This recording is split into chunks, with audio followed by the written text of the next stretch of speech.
where I know we would work better as a team, but taking the time to teach someone else how to do it when I could be like, I'm just faster if I do it myself.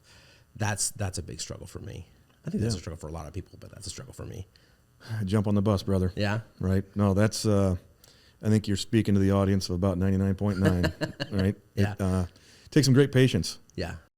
Welcome to The Roll Call, the podcast where we dive into the roles that define us. I'm your host, John Glom. On each episode, we explore the journeys of people discovering their true roles in life, business, and beyond. Get ready for inspiring conversations about finding purpose and authenticity. Let's roll the roll call. Hey, everyone. Welcome to the Roll Call podcast. I'm here with my new friend, Will Brooks, master of all trades, but creative director at Leduc Entertainment, and the man who pushed the lever to get me here. So since there isn't anybody else here, it concludes our roll call for today. Everyone's here and accounted for. Right on. So let's get started. Okay. Welcome, Will. Thank you. Glad to be here, man. I'm honored to be your first guest. Ooh, popping that cherry. Yeah, man. You just gotta pull the trigger, right? Yeah, no, absolutely. What role are you in here today? Who is Will Brooks today? What role are you playing as you sit in this chair? Who is Will Brooks today? Like professionally, personally, a mix of all the things? Is that what we're looking for here? Yes. So my role, I'm a creative, I think, first and foremost. I think maybe less creative and more like, maybe I'm a maker. Like I like to make shit. Whether it's writing a script or making a video or like building something, I'm like, as long as I'm like creating something, making something, I feel like that's really my role. And like, I'm an actor too, been an actor for over 30 years, and like making a role, making a character, writing a script. I've written plays. I used to be a scenic designer for theaters. I used to build sets for plays, and I would design them and then I would build them. Right. And just got tremendous joy out of that. I get tremendous joy when we as a company at Leduc, when we're making stuff, it just really fills me up. So I think my role is, maybe not creative, but maker. I like to make shit. Does that make sense? It does. Yeah. Not to me, because I don't make shit. But what I will say, no, do you like the act of making, or do you like being a part of the making?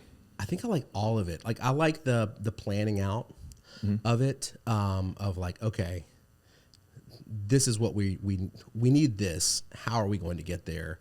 How are we going to get there in a creative way that makes people go, oh, that was cool. And then the doing as well. I enjoy the doing of it too. So yeah, the planning, the creating, and then like the having the finished product. I like all that aspect of it. And the key word I heard was we. And that's what I was getting at, right? I do like team. Being a part of the we. I'm big on team, yeah. But at the same time, I also do like to do things on my own. That's funny that I say I like to do things as a team, but I do so much stuff that's just like, just let me do it. I'll take care of it, and then we'll all come back together and look at it. But I think the planning part I like to do as a team for sure. The actual, maybe when it comes to the actual making part, sometimes I kind of like when I would do scenic design, when I was building rather large sets for plays, oftentimes I would build the whole thing by myself. Like I'd go in late at night in a theater, it's empty, and I would just get my tools out and I'd get my paint brushes out and I'd just make it.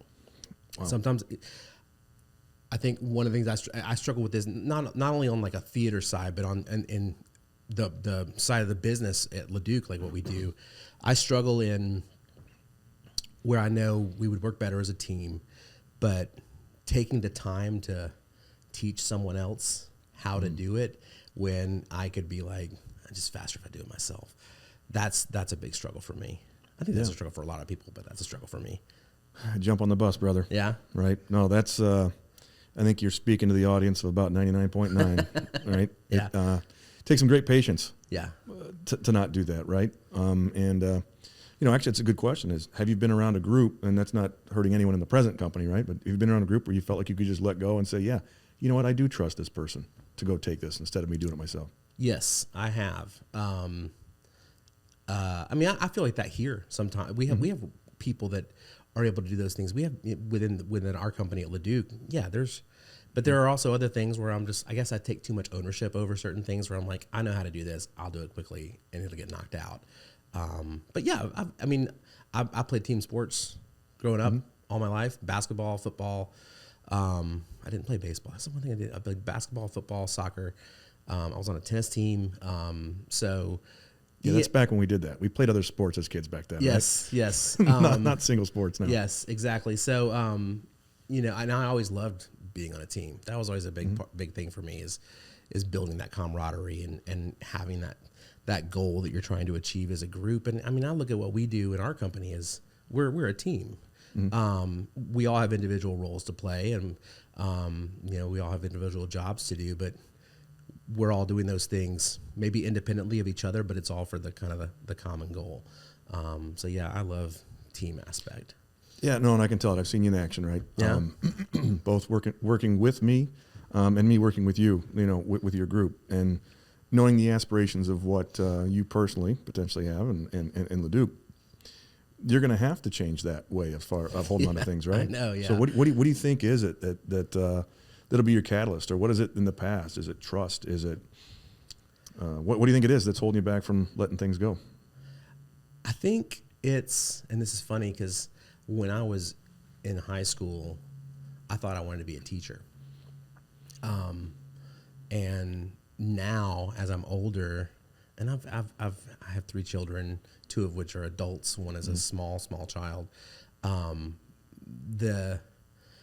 think about the energy required to teach somebody something, and I'm just like, in my head, I'm just like, this is not worth it, because I'm going to have to teach this to them 5, 6, 7 times before they get it. But when I do that, and I do get someone where they are like, okay, cool, you have the keys now, you're driving. When that, I'm always like, that's fucking great. Yeah. I don't have to deal with this anymore. They're good at it, but the actual doing of it, it always seems like a chore, and it shouldn't. That's a problem. Right. So, what if we had stenographers following us around, so when you taught them, the processes just were written already, and you can see here, reference this. That'd be great. That's what we have video for. Yeah. Well, there you have it. Yeah. I'm just thinking of the Chappelle show when he had the stenographer. Yes. No, totally. Yeah. It's a thing. It's just like taking the time to teach somebody how to do something. It's just like this could already be done 10 times over by now. But I guess I'm not thinking about like if I do teach them something, the next 10 times that this needs to be done, I don't have to do it. So, yeah. Awesome. I heard you mention maybe another role in there with 3 little kids. What role do you call that? Oh, fatherhood? Yeah. That's family is being a part of my family is super important to me. Majorly important to me. Kids are a huge priority for me. I kind of started over with fatherhood 5 years ago. Wasn't expecting to do that. I have 2 children from my first marriage, one of whom is 25 years old. Mm-hmm. He's out doing his thing, living his life in the world, being a responsible adult, which is great. And then my middle child is 18. They're about to graduate high school. They're going to be starting off on their trip into adulthood. And then my little guy, he's 5. I'm kind of starting over. But yeah, family has always been a huge priority to me. I guess that's a role. I don't know how to define that role, but I just try to be present. And I try to teach them, again, but I try to teach them. The main things I try to teach them are like patience, kindness, and not being judgmental of people, which I'm as guilty of anybody of being judgmental of people, but I try to instill that in them. Like, don't judge people, be kind whenever possible, and the world will treat you right, and you're going to be fine. So, and I feel like I've done that with them. So, yeah. Yeah, it's weird. We think we have to be intentional. Like, say if we're saying we're a teacher. Speaking of roles, right? Now I'm a teacher. I'm supposed to tell people how to do things, right?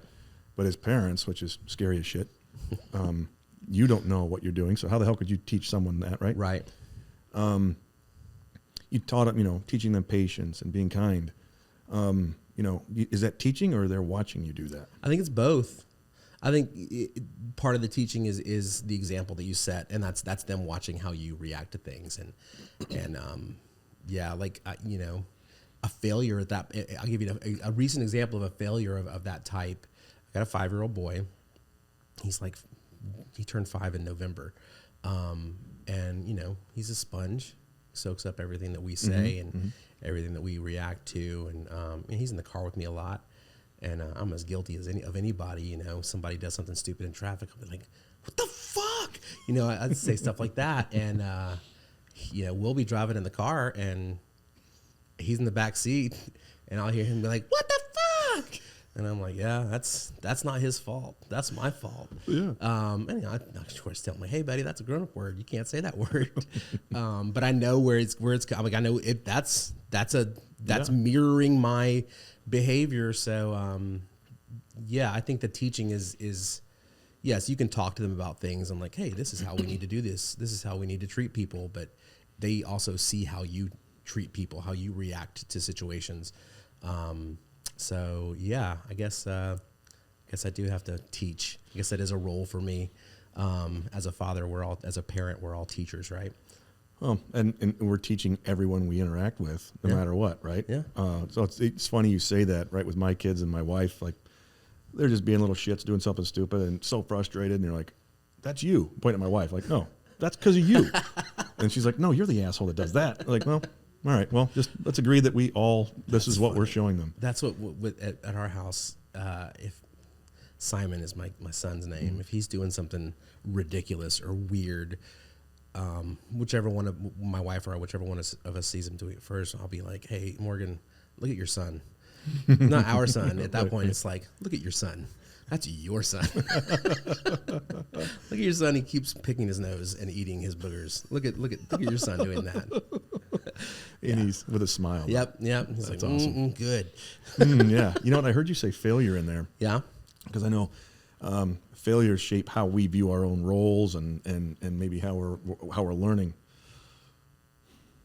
What's a good failure you want to that you learned from? I can give you a doozy if we got the time. It's kind of like a long doozies. story. So, and this actually relates to Armando, who's the owner of our company at Leduc.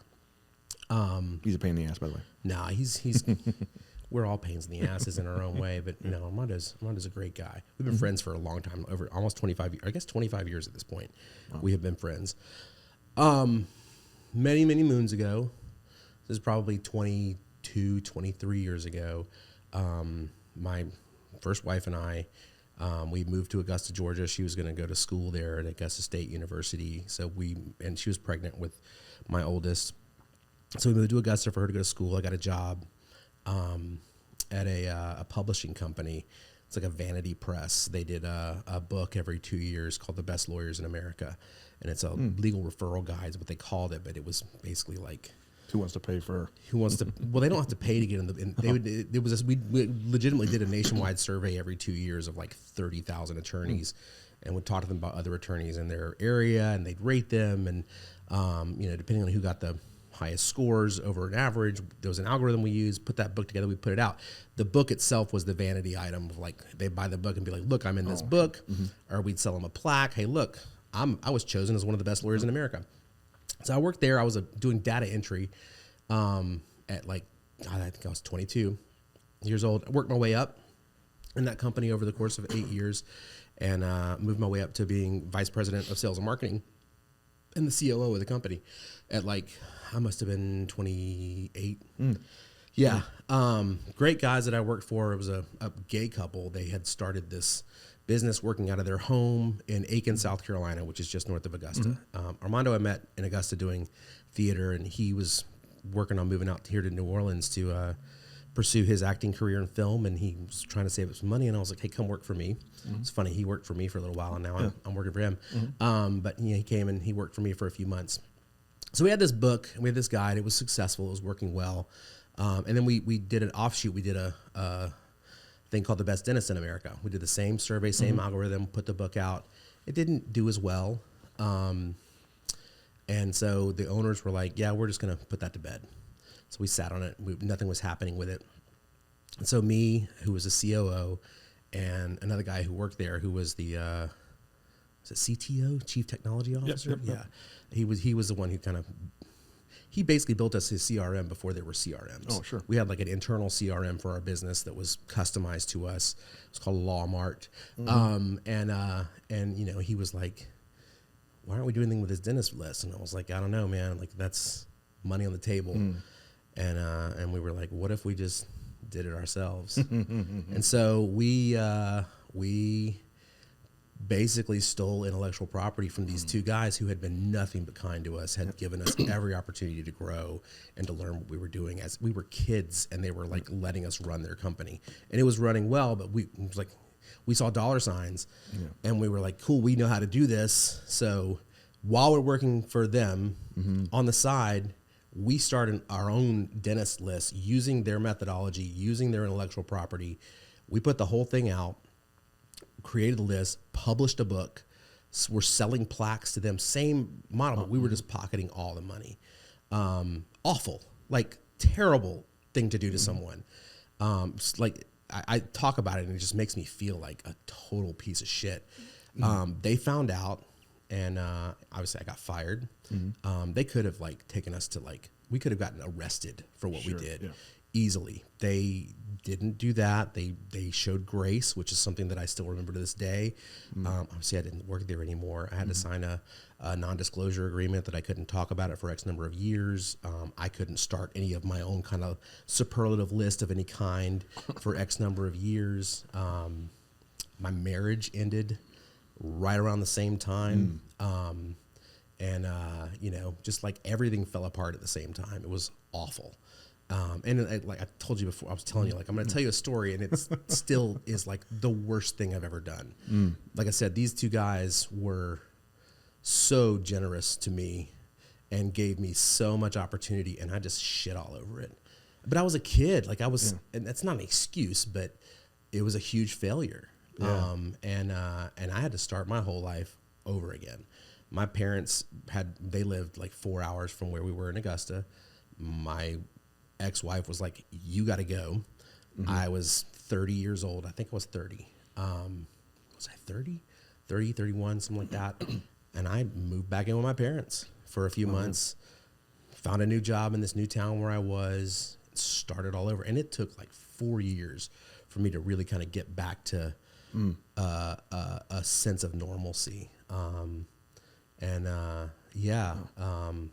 was a failure for sure. Huge failure. Well, what do you think you were chasing? What I was chasing money. Money, right? Yeah.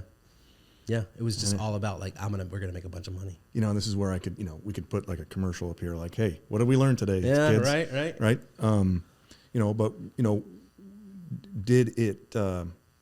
Did it change you then, or were you pissed off at that time? Right. All grace given. Right. Like, I wasn't pissed. More, I was ashamed. Yeah. And embarrassed. And then when I wouldn't even go talk to them. I wouldn't go meet with them. My ex, my wife at the time, she went and like talked to them. I was so ashamed. I was like, I can't even look them in the eye. And then they wrote up that non-disclosure, this legal agreement that a lawyer had drawn up. And when I read it, I was like, because they could have sued us. They could have taken us to court. They could have pressed criminal charges against us. There was a little bit of mail fraud and mail theft involved. Not fraud, mail theft. Because we were like using their postal machines to send shit. Like, it was awful. It was really bad shit that we were doing. And they just were like, you can't work here anymore. You can't create your own list. And, you know, if I had gone and talked to them, they would have been like, Will, what are you doing? They would have. I know they would have shown even more grace. They would have been like, "We have to figure this out." It's like the story you were telling me before about the two guys that, you know, the ownership and trying to get his stake sold. If I had just manned up, sucked it up, and gone and talked to them, it wouldn't have been fine, but it would have been better, and I would have felt better. And I still carry that guilt with me today. Have you talked to them? No, one of them's dead. One of them has passed away. The other one, I know he's moved to New York. He sold the company. He lives in New York City. Like, I've tried to find him. I don't know how to contact him. I need to, like, it's something I need to do. I think about it at least once a month. That it pops into my head of like, I should have I should have mended that fence, but I never did. Yeah. And this was like 15 years ago. Yeah. So it's been a long time. So I don't have you keep shoulding all over yourself. Yeah. What? That's what we're here for. Would you do it today? Would I do that again? Yeah. Knowing now, absolutely not. All right. Absolutely not. But what it also has, because you're a good human. I know that. I think I'm a good human. Yeah. But what it's also shown me is, like in my role here at Leduc Entertainment, you know, it's a management type role. Mm-hmm. And I always try to show grace to people when a mistake is made or when a deadline isn't met or, you know, if we don't hear from somebody, if somebody doesn't show up for work for a couple of days and I don't hear from them, I'm looking at somebody. But, you know, I reach out to them and what's going on? Are you okay? That's the first thing I want to know. It's like, Is everything all right? Can we help with something? And then we can address so for future reference, if you got something going on, you just got to let us know. Like, just show grace. People have shit in their lives they have to deal with, they have to take care of. And, you know, and I think I told you this the other day, like, none of what we're doing in our business, we are not doing life-saving surgery on anybody. Like, no one's going to die. Everything is going to be okay. We'll address it and it'll get taken care of. And so I think that's a major lesson that I learned from that situation was just the importance of showing grace to people. I try to do that. I know a lot of that comes from my mother. She's a Methodist minister, ordained Methodist minister. She, you know, so grew up in the church. And how did she treat that when you came home? She's the first person I called when the shit went down. And how did she treat you? She with love.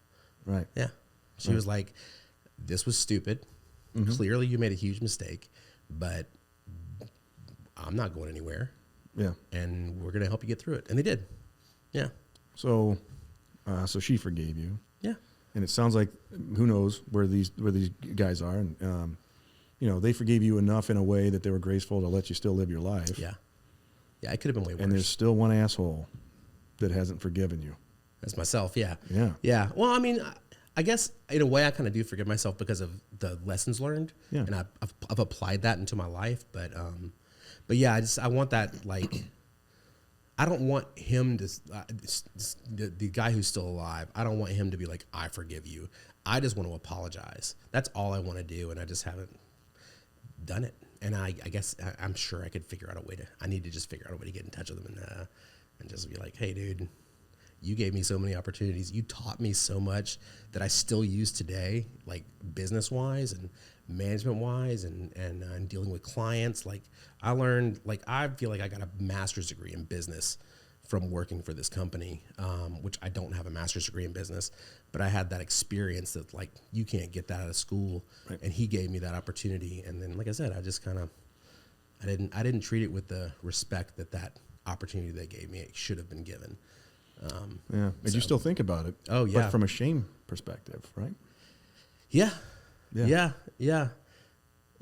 And whenever I tell anybody that story, I'm always like, this is the worst thing I've ever done in my life. Like, it is the biggest failure, biggest mistake I ever made. Number one, I applaud you. One, because when we were talking about this, you lit up like, I got a good one. And you know, it's not easy to be vulnerable and say some shit when you did some dumb things, right? Real dumb, yeah. You know, especially when we talk a lot about trust and everything else, right? Mm-hmm. What's keeping you from calling the dude and be done with this thing? Yeah, I don't know. Can I offer a service that you did for me? What's that? You would push me to do it? Do it. I'm sitting here talking to you. I'm sitting here talking to you now because you said we could kick this down the road or we can just do this. I just have to find out, how to get in touch with him, find his email address. I don't have his phone number. I mean, he's actually a relatively well-known, not super well-known, but he's a known artist as well. They're big into, him and his partner, they won a Pulitzer Prize. They wrote the book, Pollock, Jackson Pollock. They wrote a biography on him there's a movie that Ed Harris was in that was based on that book. They won a Pulitzer. They're Pulitzer Prize winning guys. And that's who I was working for. Pulitzer Prize winning authors giving me all this opportunity. And like I said, I didn't treat it the way it should have been treated. But at the same time, I think the reason I feel it's easier for me to talk about it now is because, like, I also look at like that was supposed to happen because my marriage ended. We weren't super happy anyway. Probably was, regardless of whether that had happened at that job or not. I don't think the marriage would have lasted. So I moved. I met my wife, who I'm married to now, who is my person, like 100%. Totally different than what my first marriage was. I have another child.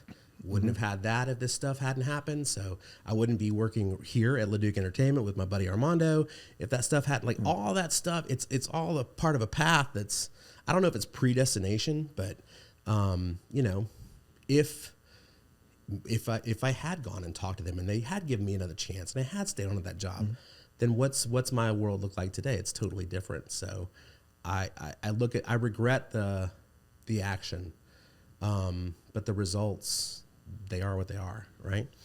A little bit of gratitude, right? You're thankful for the life you have, right? 100%, yeah. Can I challenge you in front of anyone who's going to listen to this to take some action? Yeah, I'll do it. I will do what I can to find this guy. I won't say his name on the podcast here, but I mean, I said the name of the book that they wrote. People are going to be able to figure it out if they want to look deep enough. But and maybe somebody will watch and be like, "Hey, I know that guy." Send his email address and or his phone number or something. But yeah, I very much would like to. You're right. I just need to take the action and just make the apology. That's really all I want to do. Yeah, shift it for yourself from regret to true grace and gratitude, right? Yeah. And you've got a long life to go. That's the other thing. I guess more than in addition to apologizing, I would like to let him know, like, I recognize the grace that you and your partner showed me and didn't have to show me, and I've taken that grace with me through the rest through the next 15, 20 years of my life. So yeah. Man, I can't wait till you do that. I can't wait. I'll let you know. You got my number. You can stay on top of me and make sure I'm getting it done for sure. No, that's great. That's great. Jeez, we went deep, man.